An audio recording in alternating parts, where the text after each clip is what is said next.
آدمی بیوی کی اطاعت کرے گا لیکن ماں کی فرما برداری نہیں کرے گا، بیوی کی ڈیمانڈ پہ فوراً بھاگ کے جائے گا، لیکن ماں دوائی کا بھی کہہ رہی ہوگی تو ٹال مٹول کرتا رہے گا، کل پرسوں ہفتے گزر جائیں گے، ماں کے ساتھ جانا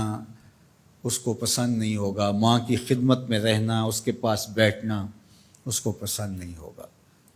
ماں دھکے سے بیٹوں کو بیٹیوں کو اپنے پاس بٹھائے گی لیکن بیٹھنا پسند نہیں ہوگا۔ وہ ادنا صدیقہ ہو وہ اقصا آبا ہو، دوستوں کے ساتھ بیٹھ کے گپ شپ لگانا مرغوب ہوگا، باپ کے ساتھ بیٹھنا پسند نہیں ہوگا۔ باپ کے پاس اولادیں نہیں بیٹھیں گی، اور یہ جو مصیبت آئی ہے اس نے تو گھر کے اندر بھی پاس بیٹھی اولاد کو بھی ماں باپ سے چھین لیا ہے، وہ وہاں بیٹھ کر کے بھی حاضر باش نہیں ہوتے۔ آپ کو اس دن میں نے درس قرآن میں جو مضمون رکھا تھا اس میں ایک لفظ تھا وَبَنِينَ شَهُودًا، وہ بیٹے جو حاضر باش ہوں وہ نعمت ہوتے ہیں، جو باپ کی خدمت میں بیٹھے ہوں، باپ کے پاس بیٹھتے ہوں، باپ کے ساتھ جڑے رہتے ہوں، وہ نعمت ہوتے ہیں، اور جو باپ سے جان چھڑاتے رہتے ہوں، جی چراتے رہتے ہوں، پھنس گئے تو 2 منٹ بیٹھ گئے ورنہ نہیں۔ بالخصوص بوڑھے بزرگوں کے پاس تو اس دور کے اندر کوئی بیٹھنے کے لیے تیار نہیں ہوتا، وہ ترستے ہیں کہ ہماری اولاد ہمارے پاس بیٹھے،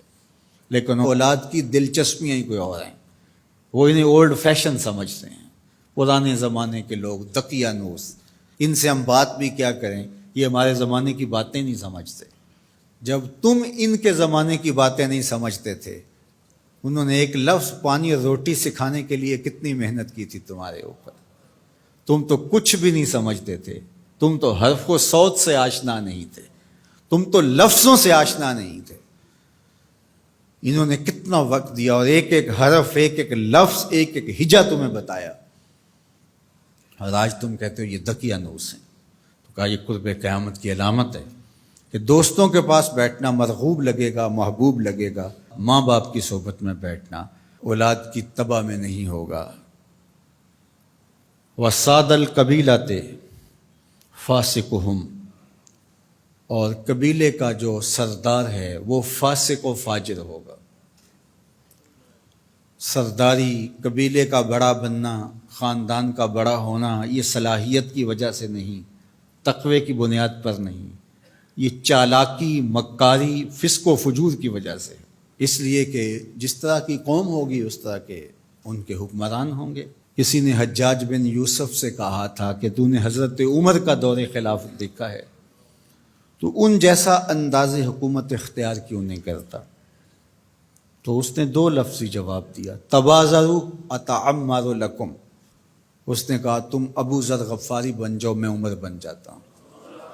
جب رعایا ابو ذر غفاری جیسی ہوتی ہے تو حکمران عمر فاروق جیسے ہوتے ہیں۔ جب ہم چور ہوں گے، ہم خائن ہوں گے، ہم بدکار ہوں گے تو اوپر رحمتوں کی چھتڑیاں تو نہیں تانی جائیں گے، اوپر بھی پھر یہی کچھ ہوگا۔ ایک روایت میں آتا اعمالکم امالکم، تمہارے اعمال ہی تمہارے حکمران ہوں گے۔ فرمایا کہ وہ اس بات پہ قادر ہے کہ وہ تمہیں اوپر سے بھی عذاب دے سکتا ہے، وہ چاہے تو نیچے سے بھی عذاب دے سکتا ہے۔ حضرت عبداللہ ابن عباس رضی اللہ تعالیٰ عنہ فرماتے ہیں اوپر کا عذاب یہ ہے تمہارے حکمران نااہل ہوں، اور نیچے کا عذاب یہ ہے تمہاری اولادیں نافرمان ہوں، اور تم ایک دوسرے سے لڑنے لگ جاؤ، ایک خاندان کے لوگ شریکہ برادری کے نام سے ہر وقت ایک دوسرے کی ٹو میں رہیں، یہ عذاب نہیں تو اور کیا ہے؟ ہر وقت بھائی بھائی کو نقصان پہنچانے کے چکر میں رہے، بہنیں اور بھائی آپس میں ایک دوسرے کے دشمن بنے کھڑے ہوں، ہمسایہ ایک دوسرے کی عزت کو اچھالنے کے لیے تیار کھڑا ہو، محلہ راحت کا ساما ہونا چاہیے لیکن محلہ آپس میں ایک دوسرے کی عزت کو پامال کرنے کے لیے تلا ہوا ہو،